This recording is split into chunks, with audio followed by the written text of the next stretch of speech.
Purihin natin ang Diyos, palakpakan natin because God lives. And because Jesus lives, we live. And we have all the reason to be happy, to be joyful and hopeful. And because Jesus lives, we should have life. But life is a matter of balance. Yan ang batas ng kalikasan na nilikha ng Diyos at umiiral sa ating buhay. Dapat may balanse. At pag walang balance, ang buhay natin naapektuhan, nasisira at kumisan nawawalan ng ganda. Ang pag-aaral natin pinamagatang too much can become. Saan ba nauuwi ang sobra? Ano ang nagiging bunga ng mga bagay na labis? Salamat aming Diyos dahil kayo Diyos na balance. And because your life and your balance, you like us to be balanced too. You will want us to live balanced lives. Nawa Panginoon ang kalusugan ng aming katawan which is also premised on balance. Kami Panginoon din magkaroon ng balanced spirituality, balanced thinking, balanced emotion. At nang yung ganda ng buhay aming makita, malasap at maipadama din sa aming kapwa at madala namin sa iyong paanan bilang magandang handog. Patawarin niyo po kami sa mga kasalanan namin. Punuan niyo po ang aming mga kulang at nawa Panginoon ang Espiritu niyo ang maggabay sa amin para makita namin ang mensahe niyo para sa bawat isa sa sandaling ito. Kayo po ang mangusap, kasihan niyo na Espiritu niyo ang inyong lingkod at nawa ang banal niyong layunin para sa amin maganap. May your perfect and holy will for us be done as we hear you, as we obey you, and as we follow your Son, Jesus. Thank you, Father. Fill our hearts with joy and hope and strength. Even our bodies, O Lord, refresh our physical health and strength. And give us eyes that see and ears that hear so we can be blessed by your words. Sit on your power, on your throne, O God. Sit on your loveliness, on your majesty, and may you dispense blessing to your people. In the name of your Son, Jesus, our Lord, our Savior, our teacher, our healer and friend, we pray. Ecclesiastes 7:18, the man who fears God will avoid all extremes. So ang taong nananalig, sumasamba at may takot sa Diyos, umiiwas sa lahat ng labis. Lahat ng sobra ay kanyang pinag-aaralan at iniiwasan. And fear of God could mean submission and obedience to His law, even to His natural law. So too much, even of a good thing, can have undesirable results. We know that. Too much good food, too much money, too much fun, too much rest can also be disadvantageous. So too much organization can become stiffness. Maganda organized, maganda na nape-predict mo ang mangyayari, may kaayusan, pero ang sobrang organized naman ay hindi na rin makakilos at halos ay paralyzed. It is good to be organized, but too much organization can lead to stiffness, to inability to adjust. Too much centralization, standardization, and codification can discourage and even kill creativity, responsiveness, and relevance. May mga taong sobrang organisado, mahirap silang kasama, oppressive. Wala nang lugar for improvisation, for surprises, and for creativity. And that is how very big organizations and empires begin to weaken, to disintegrate, and even to fall. When they are too centralized, too codified, that local governance is no longer responsive to local needs because they adhere to the central power which is not sensitive to what is happening in the far outposts of the empire. Kaya bumabagsak ang maraming malalaking organisasyon, maging mga pamahalaan at imperyo. Maging sa spiritualidad, pag sobra nang naging organized, nagkakaroon din ng mga disadvantages. Halimbawa, yung sobrang tradisyonal, sobrang nakapako sa mga pamamaraan ng mga paniniwala at mga gawi at mga kaugalian ng mga naunang mananampalataya na naging experience ng Israel. Colossians 2:20-22, since you died with Christ at the basic principles of this world, why do you submit to its rules? Like do not handle, do not taste, do not touch. So irrelevance happens due to traditional and standard ways made by humans. Nung ang Christianity ay umuusbong, ay naging malinaw sa mga hinipo ng Diyos at pakitaan ng kanyang mga karunungan at nakakita ng mga guidance from the Lord, na kailangang kumambyo, kailangan magkaroon ng mga pagpapalit ng pamamaraan ang dating pananalig upang lalong maunawa ang hiwaga at kapangyarihan ng pagliligtas ni Kristo. Pero marami pong mga Jews hindi handa. Those who were too tied to the tenets and traditions of Judaism were not and could not be ready to accept a revelation that the Messiah had come and that Messiah was Jesus. Kaya sila ay patuloy na natali sa mga kaugalian na dapat sana ay naging epektibo nung araw, pero tinalikuran at iniwan na nung nagkaroon na ng katiyakan at katuparan ng mga pangako sa pamamagitan ng Panginoong Yesus. Kaya yung sobra ring pagiging tradisyonal kahit sa relihiyon ay nagiging sagabal para lumago ka. Too much adherence to organization and policy limits the spirits. And Christianity was a rebirthing from and an outgrowing of traditional Judaism. Kaya sa Acts 15, 1-2, some men came down from Judea to Antioch and were teaching the brothers, unless you are circumcised according to the custom taught by Moses, you cannot be saved. This brought Paul and Barnabas into sharp dispute and debate with them. Alam natin ang tradisyon na ang mga Hudyo noon, ang lahat ng lalaki, kinailangan they should undergo circumcision. It was the command of Moses. It was to give Israelites their national identity against cultural confusion because they were forever being surrounded and engulfed and eaten up by cultures around them. At isa sa mga pamamaraan para manatili silang nakabukod, kilala, at nakahiwalay spiritually ay magkaroon ng physical na mga palatandaan that their men are to be circumcised. But then again, when the Lord was born and when the Lord died and lived again, Paul received the revelation that this circumcision will already be spiritual, a circumcision of the heart. That the believers of God will now be distinct and separate from other peoples, not by physical marks, but by spiritual differentiation. Kakambyo na. Meron pa rin pagkakaiba, may pagkakakilanlan, pero hindi na physical lamang at naging spiritual, mas mataas. Pero maraming mga Hudyo hindi handa sa ganong teaching. Kaya yung mga tinuruan nila Paul ng ganitong uri ng paraan ng pakikipagniig sa Diyos and identification with God, ay binalikan ng mga makaluma at tradisyonal ng mga Hudyo at sinabihang, kailangan mag-circumcise kayo kahit kayo hindi Hudyo nung ipanganak. Kahit kayo Gentiles, at ngayon naniniwala na kayo, kailangan maging Hudyo pa rin kayo. So too much and outdated tradition and organization and stiffness could mean difficulty in spiritual growth. Too much prescription and imposition can contradict spiritual development and growth. At yan ang naging dahilan kaya marami sa mga sekta ng Kristyanidad ay nawawala ng kapangyarihan, nawawala ng attraction, nawawala ng relevance kasi sobra na sila na nagiging obsessed with policy. Organized religion can be obsessed with man-made rules and can forget the universal spiritual laws that God would like His church to observe first and foremost.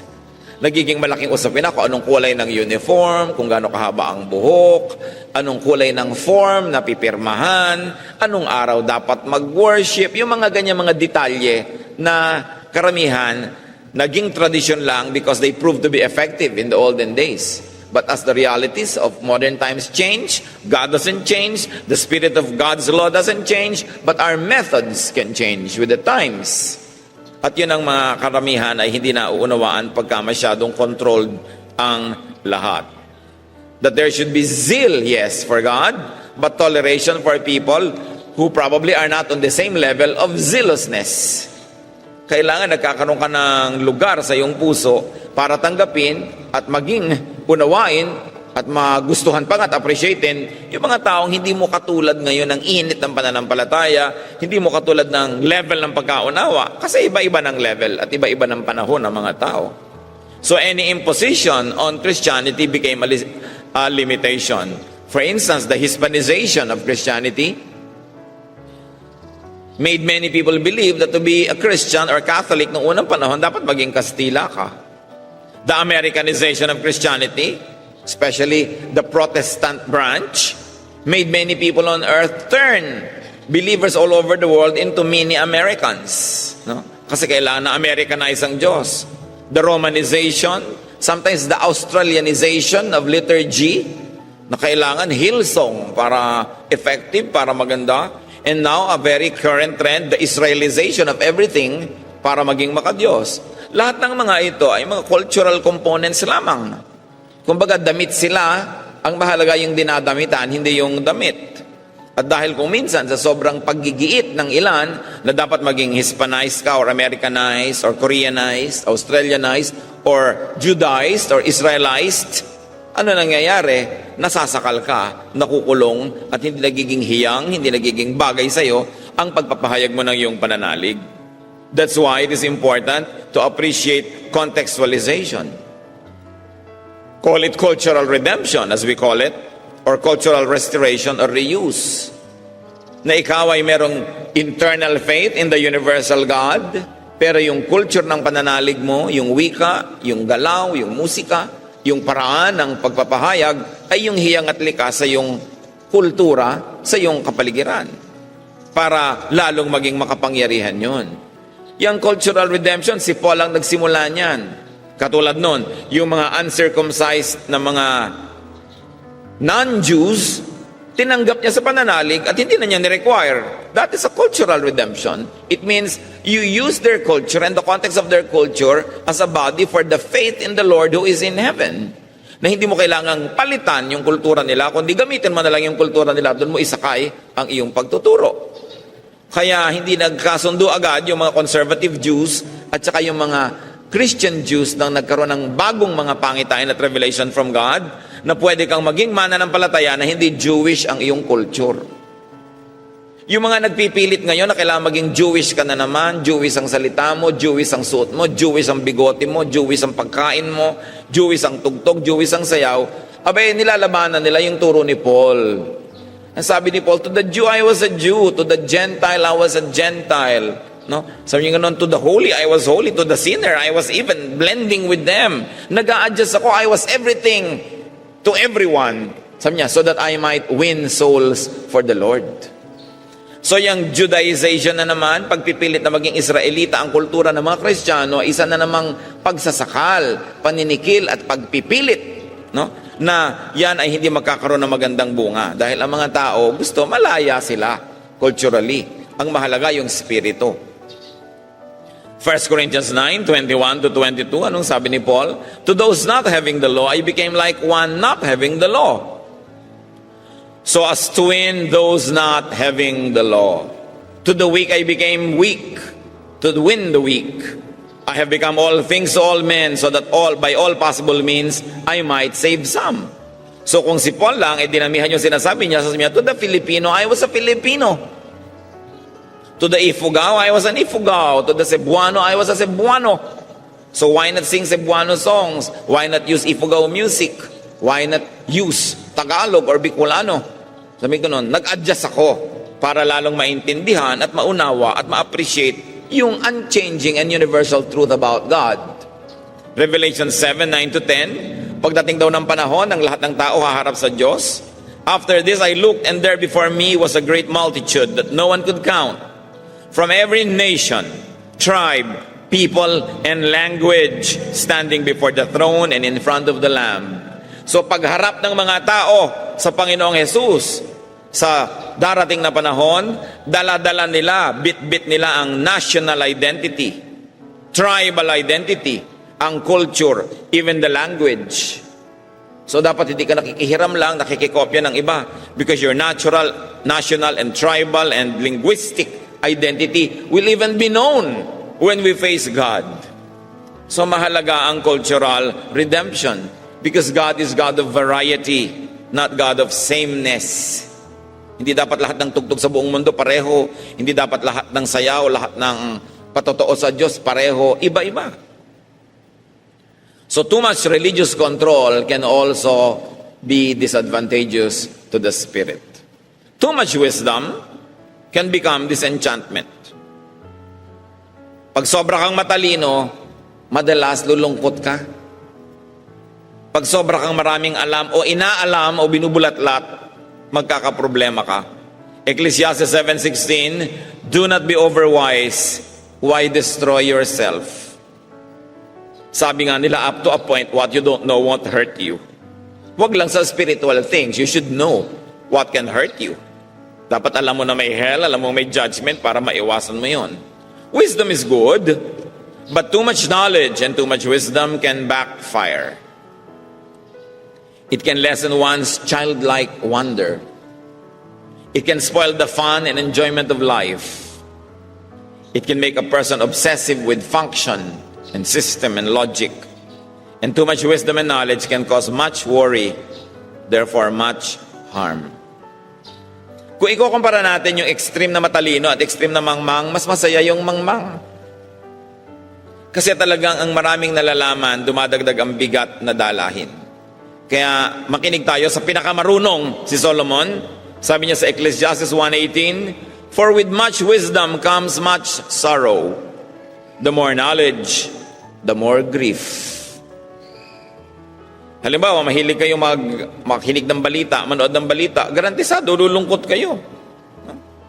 Bakit nyo kailangang malaman at alamin ang bagay na hindi nyo naman kayang palitan o wala naman kayong kapangyarihan o responsibilidad na baguhin? Halimbawa, isang babae, tinadtad, sinunog, inilagay sa drum, sinementohan, inihulog sa dagat. Kailangan pa ba nating malaman yan? Ano namang bungang idudulot sa atin yan? Maliban na lang kandidata ka na matadtad, na kailangan ka mag-ingat, huwag kang pumunta doon sa mga hindi mo dapat puntahan, huwag mong gawin ang dapat mong gawin. Maraming news hindi natin dapat malaman na nagpapalungkot lang. Hindi na dapat pinagpapapanood yung mga news, yung mga prime time news. No? Lalaki, pinutulan. Bakit mo kailangang malaman yan? No? Para lang bumenta. Siyempre, bad news is good news. It's commerce. Kaya ang mga news programs, mga kapatid, nananakot. Para pag lumilipat ka ng channel, magstay ka dahil natakot kayo, manonood ka. Nanggugulat. Ang dami-daming good news sa mundo.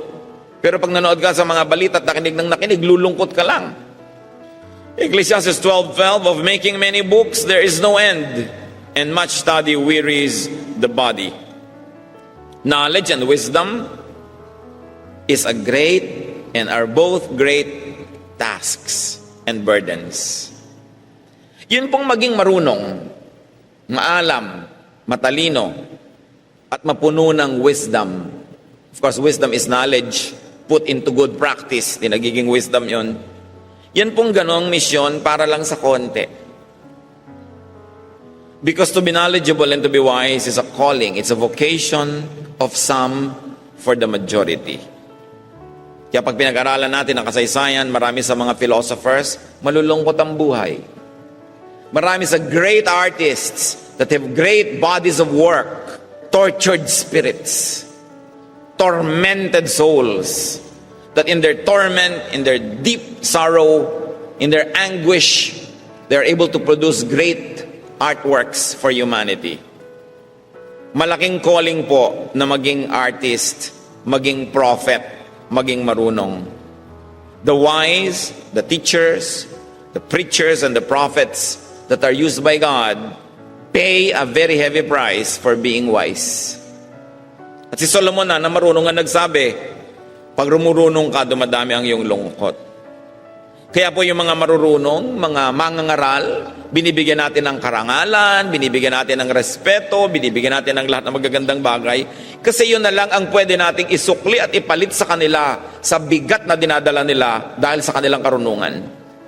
Mga karunungan nila na tayo ang nakikinabang. Tayo ang natuturuan.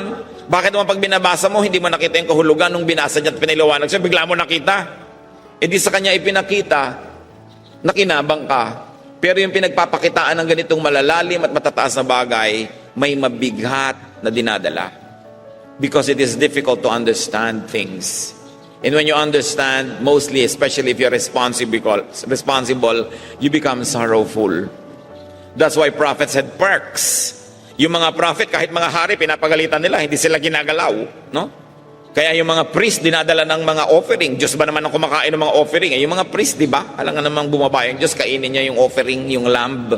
Ino-offer yon ceremonially, pero kinakain niya ng mga priest. Kasi ito ang pribilehiyo nila, at tanging bagay na maisusukli ng masa, ng karamihan, doon sa mga mangilan-ngilan na ginagamit ng Diyos. Kasi mabigat. At yun lang nakakaalam nito ang makakaunawa. Mabigat pagka meron kang alam. Napakabigat na dalahin ng karunungan. Lalo't meron kang burden para sa hindi marurunong. At lalo at kailangan mong ipaalam sa kanila hindi nila alam. Daig mo pang nanganganak. Daig mo pang nagluluwal sa hirap ng proseso ng ganong mga bagay. Mga matataas na bagay na nandun sa langit, ibababa sa lupa, sa iyo dadaan. Parang napakalaking boltahe ng kuryente na sa iyong wire dadaan, ikaw yung nakukuryente, ikaw yung nasusunog, ikaw yung nasasaktan. But for the sake of the people, that is the prophetic ministry. Kaya hindi dapat lahat mag-aspire. Sabi nga sa Bible, not everyone should aspire to be teachers. Kasi hindi yan madali. Kung minsan ang nakikita mo lang, tinatawag kang sir, ma'am, nireregaluhan ka ng bayabas, akala mo masarap maging teacher. Pero ang dami-daming hirap at dusa nang ginagamit sa ganyan, lalo't yung mga dumudunong. Mahirap maging marunong para sa kapakanan ng nakararami. That's why it is a very high calling. Too much wisdom can bring you too much sorrow. Kaya pasalamat tayo if we're surrounded by wise people being used by God to enlighten us. Sila yung nagdadala ng bigat. Tayo na lang yung nakikinabang. Kaya nga ministry yun eh. Too much control can become chains. Siyempre, dapat may control para hindi sumabog, hindi gumulo ang mundo. Pero yung sobrang control, kadena na yon. Yung sobrang disiplina, kulungan na yon. Yung sobrang higpit ng magulang, pagdurusa na yun ng anak, hindi na yun para sa kanyang kapakinabangan. Some control is good. Some control promotes order. But too much control can harm the controller. Unang-una namang nasasaktat, nahihirapan yung controller eh. Pag may hawak kang aso, may tali at nagpupumiglas, kaninong kamay ba napapagod? Di ba kamay mo? Para ka nga makarelax, pawalan mo. Kung gusto mo, pero responsible ka kasi, kaya hawak mo. But too much control can harm the controller. It gives you strain. It is hard work. The controller can be rejected. People can be hostile to you and you can be abandoned. Tulad ni Paul. Si Paul, sobrang disiplinaryan. Maraming co-worker, hindi nakatagal. Talagang nilayasan siya. No? Hindi naman ibig sabihin, mali yung doktrina niya, pero personally, talagang sobra siyang strict. Because too much control can also harm the controlled. Kaya nga sabi ng bayan ko, ibon man may layang lumipad. Hindi mo dapat kinokontrol sobra. Alangan namang nilikha ka ng Diyos, binigyan ka ng pakpak, tapos itatali pala yung pakpak mo, hindi ka makakalipad. At ganoon ang ginawa ng Diyos sa atin, binigyan tayo ng free will. At matapos tayong binigyan ng free will, hinayaan tayong magpasya. Hindi tayo kinokontrol. Kung ang Diyos nga hindi nang kokontrol, why will we control people? Siyempre, kung bata pa, formative years, tinuturuan mo para matrain. Sabi sa Bible, train up a child in the way he should go. Habang bata, when he is old, he will not depart from it. Hindi mo na kailangang kontrolin pag matanda na. Kung naturuan mo ng tama nung bata pa, nakatanim na. May tamang panahon ng control. May tamang panahon ng pagtanggal ng control. For everything there is season and a time for every matter under heaven. Too much control can cause underdevelopment. Kaya maraming mga anak, sobrang nakontrol ng magulang, ang tatanda na ang liit pa ng isip. Hindi pa makapagpasya, mahina ang loob. Too much control can cause negative feelings. Acts 6:15, 37-39, isang halimbawa. Barnabas wanted to take John, also called Mark, with them, but Paul did not think it wise to take him, because he had deserted them in Pamphylia and had not continued with them in the work. Bakit? Sobrang higpit nga yung Paul. Ayaw nang sumama at hindi nga sumama yung si John Mark. They had such a sharp disagreement that they parted company. Barnabas took Mark and sailed for Cyprus. So yung mga ganyan, hindi na bago. Nung araw pa man, kila Paul pa lang, panahon pa lang nila Peter, nangyayari na may mga personality clashes. Mga instrumento ng Diyos, mga pinagpapakitaan ng Diyos sa mga pangitain at katuruan, pero yung kanilang lupang pagkatao, nangingibabaw pa rin paminsan-minsan at kuminsan nagiging sagabal sa kanilang gawain. But it did not deter them from delivering the gospel to us. Hanggang sa atin nga, nakarating yung trabaho nila, effective. Although may mga kahinaan at kapintasan sila na personal. Too much control does not allow spontaneity and creativity. This only leads to uniformity or boredom, which is probably the worst prison. Yung ikaw ay mabore. Kasi wala nang bago. Even God does not control people. He gave and He gives free will. It's very exciting because God's Spirit, the free will that goes with it, plus dust equals excitement. Equals endless possibilities. Can you imagine yung Espiritu ng Diyos the same in everybody, but not everybody's body is the same, so not everybody's brain is the same? Ang daming possibilities. And one way to appreciate God's creativity and creation is to appreciate our differences, not only our similarities. Kasi nga, iba-iba ang composition. Pagka nag-blood test nga tayo, iba-iba ng chemistry. Pagka nag-test tayo ng blood pressure, iba-iba ng pressure. Pagka tinest ka sa electricity ng iyong katawan, nervous system, iba-iba. No, two people are the same. That's why God is not a God of sameness. There's the same spirit in people, but because we wear different bodies, we are expected to be really different from each other. Hindi dapat problemahin yon, dapat yon appreciated. Ikaw, burara, yung asawa mo sobrang masinop, you must appreciate each other. Kasi kung sobra kang masinop lang, tapos wala namang burara dyan, boring naman ang buhay nyo. Diba? Pag pumasok ka sa bahay nyo ng gabing-gabi, kailangan mo yung aspile, papasok ka, definitely you know where it is. It is nice, but if it's always like that, it can be boring. Maganda kung minsan, nung kapain mo, ang nandun pala, sandwich. Naiwan doon ni burara. May surprise. Ngayon, kung lagi ka namang burara, ang gulo-gulo ng buhay mo, di salamat, merong organized. Kasi lalo sa magkasawa, magkaiba kayo, huwag nyo ireklamo. You can give each other balance. No? At ma-appreciate nyo lalo ang isa't isa. Hindi yan dapat pinoproblematize. Dapat dyan, ipinagpapasalamat. Na, hay, salamat, hindi ko siya kamukha. Kasi ang boring naman ng mundo kung katulad mo lahat ang tao. Too much saving can become deprivation. Ang hirap naman kung ang kasama mo sa buhay sobrang matipid. Laging nag-iimpok. Diba? Hindi na kayo makapag-enjoy. Kung ayaw naman mag-impok at laging ubos ang pera, mahirap din. Kaya dapat balance. Balance ang pinag-uusapan natin dito.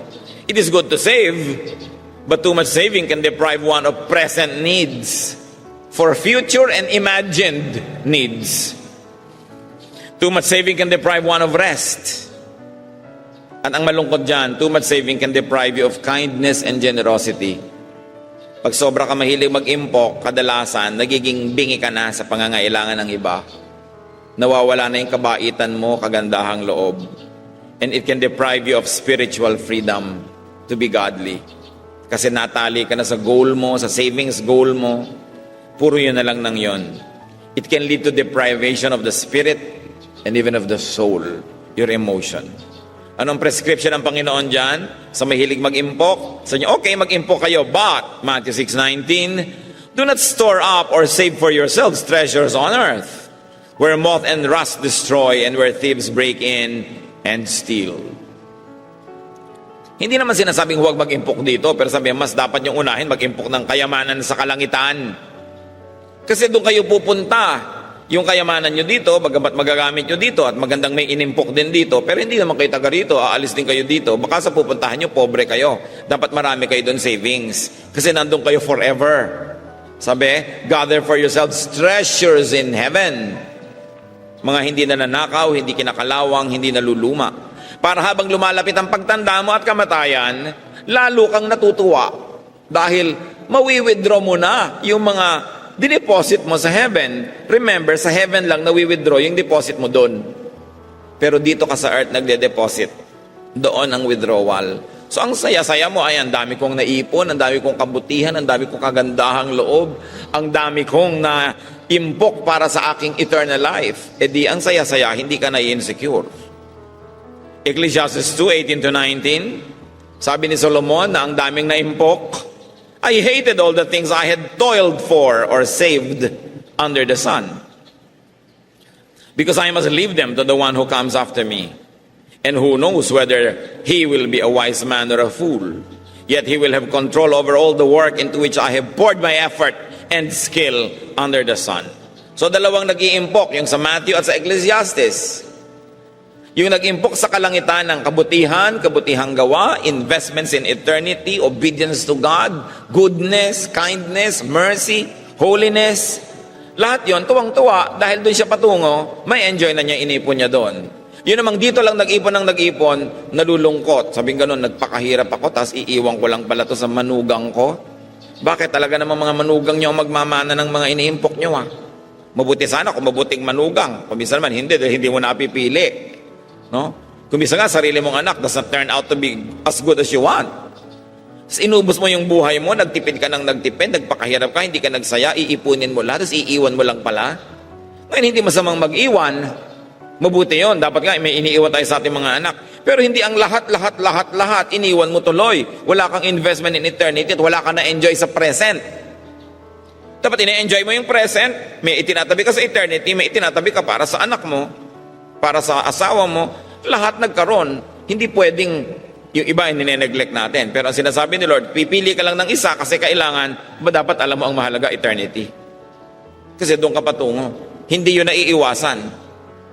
Bawat tik-tak ng orasan, papalapit ka doon. Hindi ka papalayo. There's a time to be born and a time to die.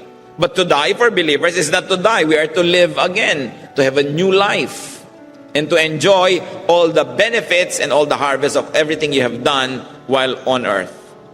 So saving too much can mean self-deprivation of goods, of sleep, even of peace.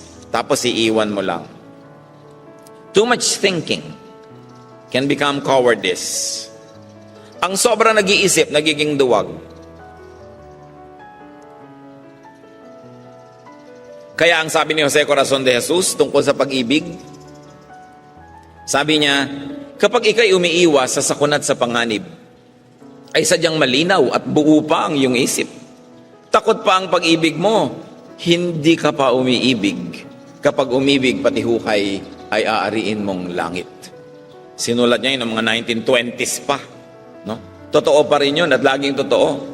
Kaya nakikita nyo yung mga bata na umiibig, sukdang harapin ang Armalite, no? Pupunta sa minamahal kasi mangmang pa. Subukan nyo na hindi umibig o umiwas umibig. Nakatapos ng college, nag-masters, nag-PhD, nagkatrabaho, sobrang matalino na, ayaw nang umibig. Kasi ayaw na, sabi niya marami nang wawala sa akin, masyado nang tumalino. Kaya yung mga magulang na ang higpit-higpit ng dalagita yung anak, huwag ka magdonobyo, huwag ka magkaganyan, ganyan. Pag mga 32 na, anak, wala ka pang boyfriend? Yung mga iba, ipinaparipa na yung mga anak nila, may dagdag na, may bonus na mana, no? Magka-boyfriend lang. Kasi naman, pag sumobrang tagal at tumalino, nagwo-worry ka rin, baka wala nang makapartner to sa sobrang talino sa buhay, no? Kaya yung mga bagay na lagi at sobrang iniisip, kadalasan hindi na yun matutuloy. Ganon din yung investment. Siyempre, lahat ng investment may kahalong pag-iisip at may kahalong sugal. Ngayon, kung hindi ka sumusugal, hindi ka mag-i-invest. Anong sabi sa Bible? Those that watch the wind will never plant. Yung sobrang sigurista, wala na yung gagawin. Kaya sige lang, may risk talaga lahat ang buhay. Anak, huwag ka nalang sumama sa swimming, baka ka malunod. Yung pagkaganon ng ganon, okay, mahaba nga ng buhay niya, pero hindi naman niya natikman talagang mabuhay dahil laging safe. Ngayon talagang nag-ingat, nag-aral ng swimming, tiningnan yung lugar, safe naman, tapos nalunod pa sa paglangoy, ibibigay mo na sa Diyos dahil namatay naman siya sa attempt na magkaroon ng real life. Kesa meron siyang life, pero wala namang kabuhay-buhay ang buhay niya dahil sobrang safe. Kaya yung sobrang extreme, iniiwasan din yan. Sobrang ingat mo sa anak, lalo naman nagkakasakit-sakit. Bakit naman yung sobrang daming ipapakain sa mga magiging anak, hindi magkaanak? At yung walang maipakain, pag bilog ng buwan, bilog pati tiyan. Buntis na naman. Bakit ka buntis? Ang fertile mo, para kang daga. No? Kasi mahirap. Yun ang blessing ng Diyos. Natitiyak tayo, hindi mauubos ang mahirap. Hindi sila kayang ubusin ng mayaman. No? So, may mga balance lahat ang buhay. But too much deliberation and too much consideration can lead to fear, to cowardice, sa panghihina ng loob. Yung mga Israelites lang ang tatapang pumunta sa gyera. Nung lumabas si Goliath, ang laki-laki. More than 7 feet daw yan sabi nila. Nung nakinig sila sa pananakot ni Goliath, unti-unti silang pinanghinaan ng loob. Si David, hindi, sugod agad.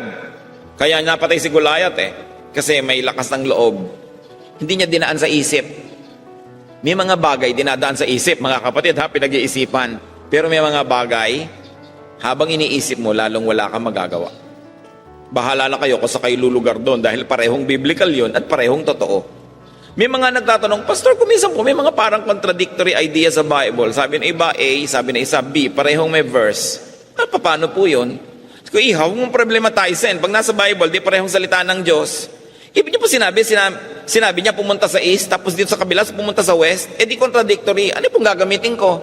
Pasalamat ka nga sa Diyos, may east at west, may choice ka. Anong gagamitin mo? Di ko ano yung maganda para sa iyo ngayon, para ka masaya. Bakit po yung baptism may sinasabing pouring, meron sinasabing sprinkling, may sinasabing immersion? Kung ano bang masaya ka ngayon, walang katubig-tubig, sprinkling na lang tayo, nabaptize ka. Buti nga nilagyan ng marami para kami choice.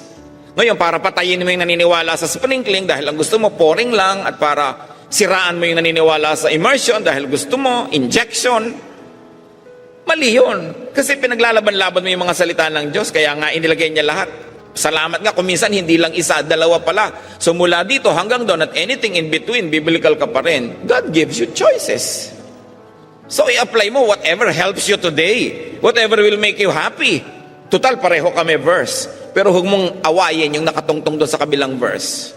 Pareho lang kayo na nakatungtong sa isang malawak na isip at katuruan ng Diyos. Salamat na lang, hindi makitid. May choices ka kumisan. 1 Samuel 17, 10 to 11 and 16. Then the Philistines said, "This day I defy the ranks of Israel. Give me a man and let us fight each other." On hearing the Philistines' words, Saul and all the Israelites were dismayed and terrified. For 40 days, the Philistine came forward every morning and every evening and took his stand.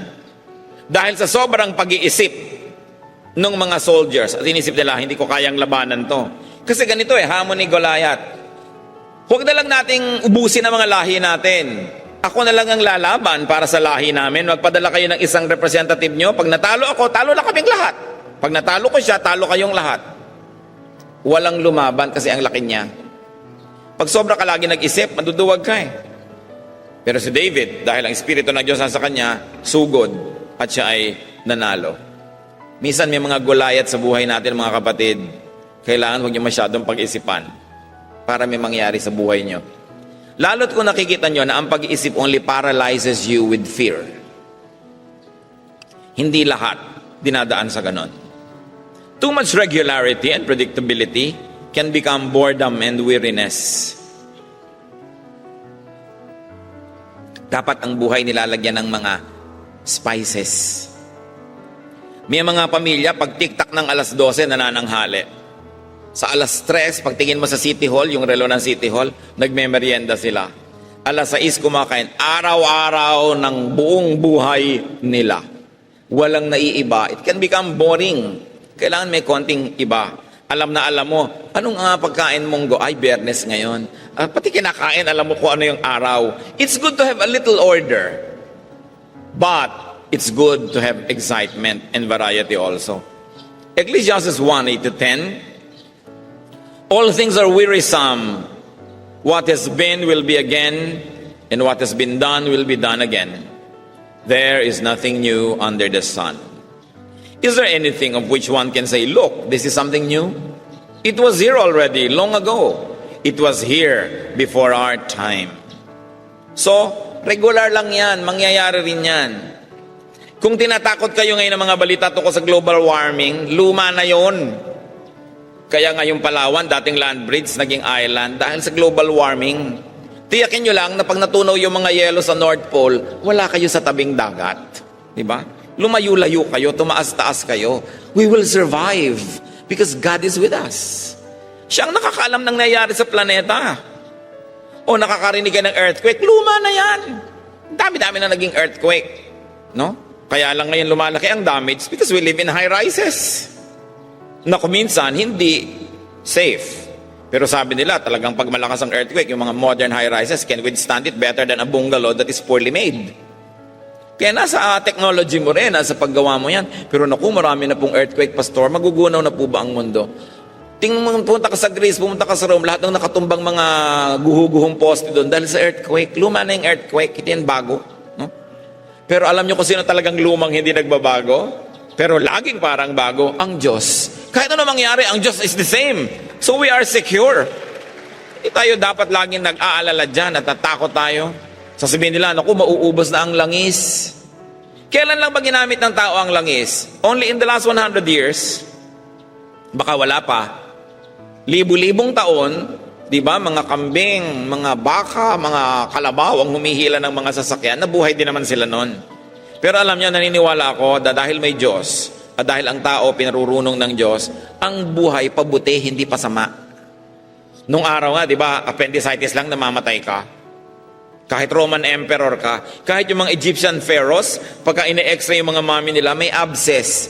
Yun lang. Ngayon nga, nirurot canal ka kahit mahirap ka, no? Basta may ibayad ka lang. Nung araw nga, ang mga Roman emperors nagpapabiyahe pa ng tipak-tipak na yelo, kinukuha sa Alps, sa ibabaw ng bundok, para dalhin sa mga kwarto nila para lumamig-lamig pag tag-araw. Pag dumating sa kanila isang bundok na yelo, isang kamao na lang. Ngayon, kahit isa ka lang kawani sa City Hall na simple, may aircon ka kung gusto mo. Kung ipaglalabad mong meron ka. Papabuti ang buhay, papaginhawa. Pati pagtawag sa telepono, nung araw, pupunta ka pa sa RCPI, pipila ka pa. Ngayon, kahit nasa banyo ka, nagtetelepono ka, kahit ka magbabalot, ha? Meron kang cellphone. Gumiginhawa ang buhay.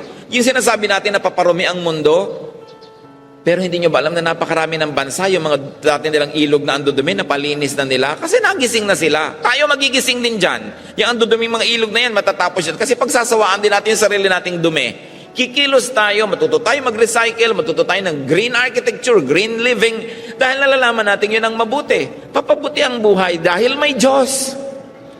Hindi yan papapangit. Huwag tayo nagpapadala sa mga bad news na yan, dahil mawawalan ka ng pag-asa, panghihinaan ka ng loob, anong mapapala mo dyan? Kailangan kung nasan ka masaya, saan ka hopeful, dun ka. Yun ang reality mo. Kasi kahit anong nangyayari dyan, kung sa kalooban mo meron kang pananalig at nandun ang Diyos sa'yo, hindi ka laging magiligalig.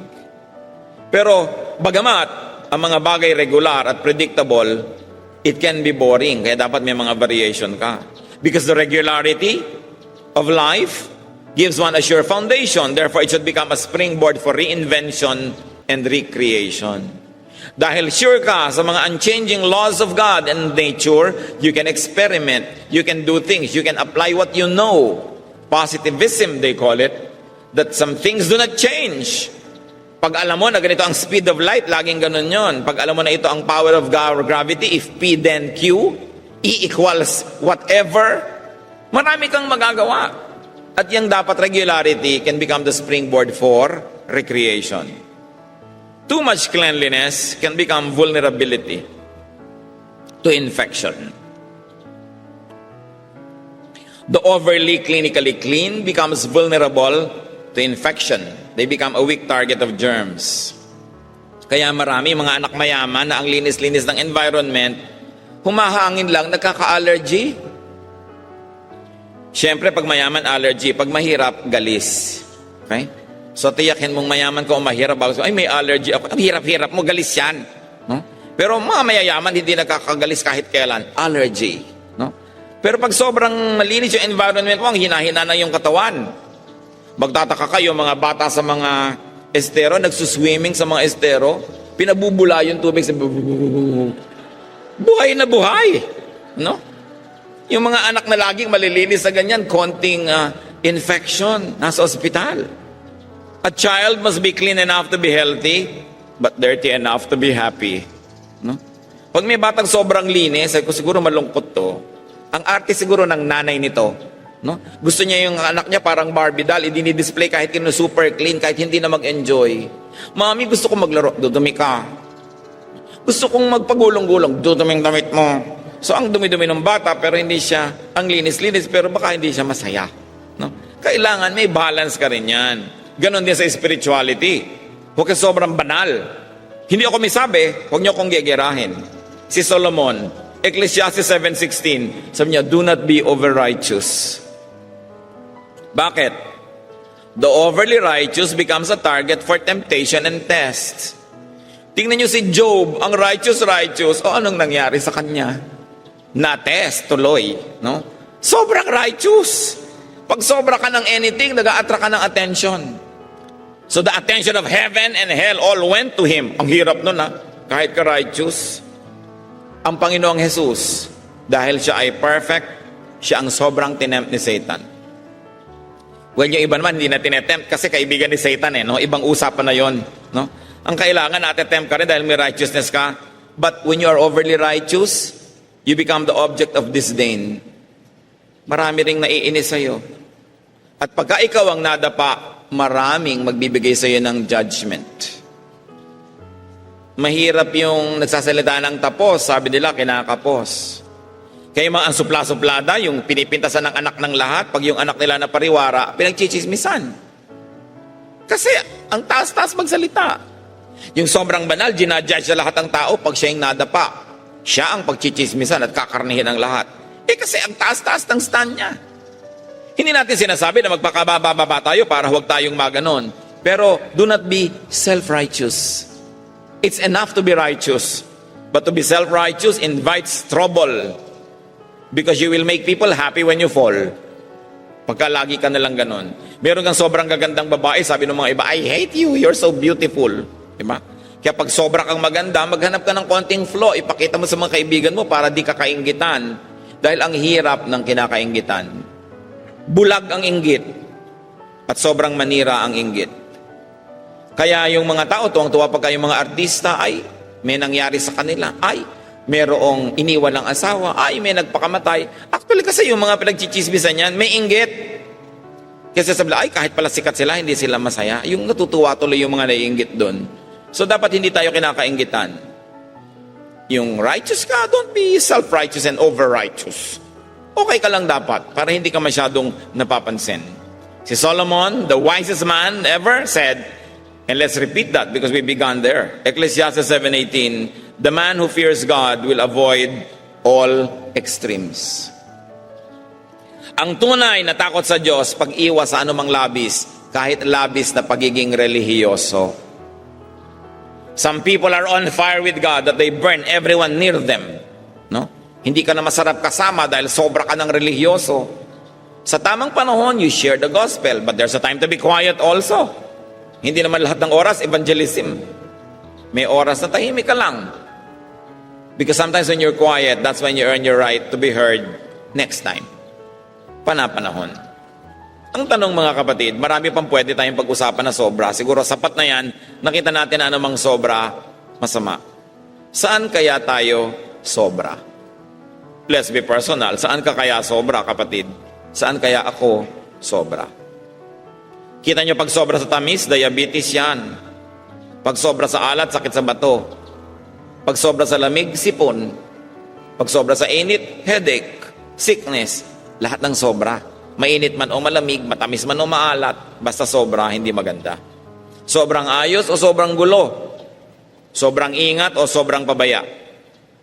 Sobrang tipid ka o sobrang gastos. Sobrang linis o sobrang dumi. Pare-pareho yun. Sobrang tahimik, nakakainis kasama. Sobrang ingay, nakakainis din.